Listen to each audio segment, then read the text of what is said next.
राष्ट्रीय स्वयंसेवक संघ आरएसएस प्रमुख मोहन भागवत और देश के 70 से अधिक मुस्लिम मौलवियों व बुद्धिजीवियों के बीच हुई 3 घंटे की बैठक पर शिवसेना यूबीटी प्रमुख उद्धव ठाकरे ने अपने मुखपत्र सामना में एक अहम संपादकीय लिखा है, जो अब राजनीतिक और सामाजिक हलकों में चर्चा का विषय बन गया है। इस लेख में ठाकरे ने भागवत की पहल को केवल चाय पानी की मुलाकात नहीं, बल्कि एक गंभीर और संवेदनशील संवाद बताया है। उन्होंने कहा कि ये बैठक धर्म के नाम पर बढ़ते तनाव को कम करने और एकता की दिशा में बड़ा कदम है, जिसे देश के कट्टर हिंदूवादी गुट शायद ही पसंद करें। सामना में ठाकरे ने साफ तौर पर कहा कि ये मुलाकात राष्ट्रीय निर्माण के लिए एक आवश्यक संवाद की शुरुआत है।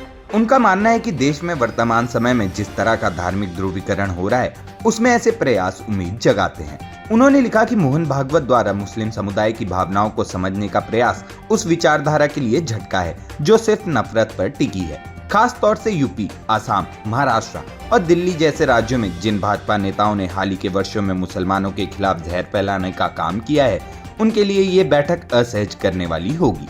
ठाकरे ने व्यंग करते हुए ये भी कहा कि ऐसे नेता शायद इस मुलाकात से नाराज होकर इस्तीफा दे सकते हैं। संपादकीय में ठाकरे ने केंद्र सरकार पर गंभीर आरोप भी लगाए।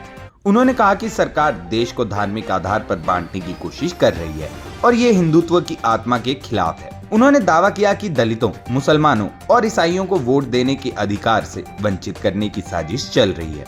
बिहार और महाराष्ट्र जैसे राज्यों में अल्पसंख्यकों के नाम वोटर लिस्ट से हटाए जा रहे हैं। ठाकरे ने ऐसे षड्यंत्रों को महान हिंदुत्ववादियों की नहीं, बल्कि पाखंडी हिंदुत्ववादियों की चाल बताया है। अंत में उद्धव ठाकरे ने भागवत की इस पहल को न केवल स्वागत योग्य बताया, बल्कि उसे आगे बढ़ाने की आवश्यकता पर भी जोर दिया। उन्होंने कहा कि भारत में सभी धर्मों के लोगों का डीएनए एक जैसा है और अगर देश में सामाजिक समरसता नहीं रही तो उनका नुकसान हर समुदाय को भुगतना पड़ेगा।